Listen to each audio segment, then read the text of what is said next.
നമസ്കാരം. ഇന്ന് ഓണ സ്പെഷ്യൽ ഉള്ളിക്കറി ഉണ്ടാക്കാം. ഉള്ളിക്കറി അല്ലെങ്കിൽ ഉള്ളിത്തീയൽ എന്നും പറയും.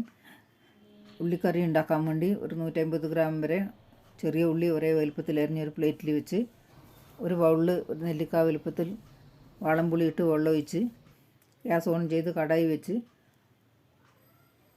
ഒരു വലിയ സ്പൂൺ വരെ വെളിച്ചെണ്ണ ഒഴിച്ച് ഒരു മുറി തേങ്ങ ചിരവിയതും ചേർത്ത് നല്ലപോലെ ഇളക്കി കൊടുത്തുകൊണ്ടിരിക്കുക. കുറച്ച് കരിവേപ്പിലയും ചേർത്ത് കൊടുക്കുക. എന്നിട്ട് നല്ലപോലെ ഇളക്കി കൊടുത്തുകൊണ്ടിരിക്കണം. പിന്നെയും 1 ടേബിൾ സ്പൂൺ മല്ലിപ്പൊടി, 1.5 ടേബിൾ സ്പൂൺ മുളക് പൊടിയും ചേർത്ത് നല്ലപോലെ മിക്സാക്കി വറവ് റെഡിയായി ഒരു പ്ലേറ്റിലേക്ക് ഇട്ട് കൊടുത്ത് തണുത്ത് വന്ന് ഇനി മിക്സിൻ്റെ ജാറിലേക്ക് ഇട്ട് കൊടുക്കാം.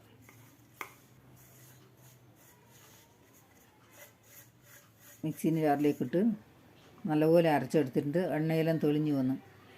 ഇനി അടുപ്പത്ത് കടായി വെച്ച് വലിയ സ്പൂണിന് 1 സ്പൂൺ വെളിച്ചെണ്ണ ഒഴിച്ച് 1 ടീസ്പൂൺ കടുക് പൊട്ടി വരുമ്പം കുറച്ച് കരിവേപ്പിലയും പച്ചമുളകും ഇട്ട് ഇളക്കി കൊടുത്ത് ഇനി കട്ട് ചെയ്ത് വെച്ച ഉള്ളി ചേർത്ത് കൊടുക്കാം. ഉള്ളിയും ചേർത്ത് നല്ലപോലെ ഇളക്കി കൊടുക്കാം. 1/4 ടീസ്പൂൺ മഞ്ഞൾപ്പൊടി ചേർത്ത് 2 പച്ചമുളക് കീറിയത് ഇട്ട് ആവശ്യത്തിന് ഉപ്പ് ചേർത്ത് കൊടുത്ത് നല്ലപോലെ ഒന്ന് മിക്സ് ചെയ്ത് ഉള്ളിയെല്ലാം ഒന്ന് മൂത്ത് വന്ന് പിഴിഞ്ഞ് വെച്ച പുളി ഒഴിച്ച് ഇനി അരപ്പ് ചേർത്ത് കൊടുക്കുക. തീരെ വെള്ളം ചേർത്തിട്ടില്ല. എണ്ണയെല്ലാം തെളിഞ്ഞ് വന്ന് അരപ്പ് ചേർത്ത് ജാറിൽ കുറച്ച് വെള്ളം ഒഴിച്ച് അത് ഒഴിച്ച് തിളച്ച് വന്ന് ഗ്യാസ് ഓഫ് ചെയ്ത് എണ്ണയിൽ ഊറി വന്നിട്ടുണ്ട്. നല്ല സൂപ്പർ ഉള്ളിക്കറി ആയിട്ടുണ്ട്.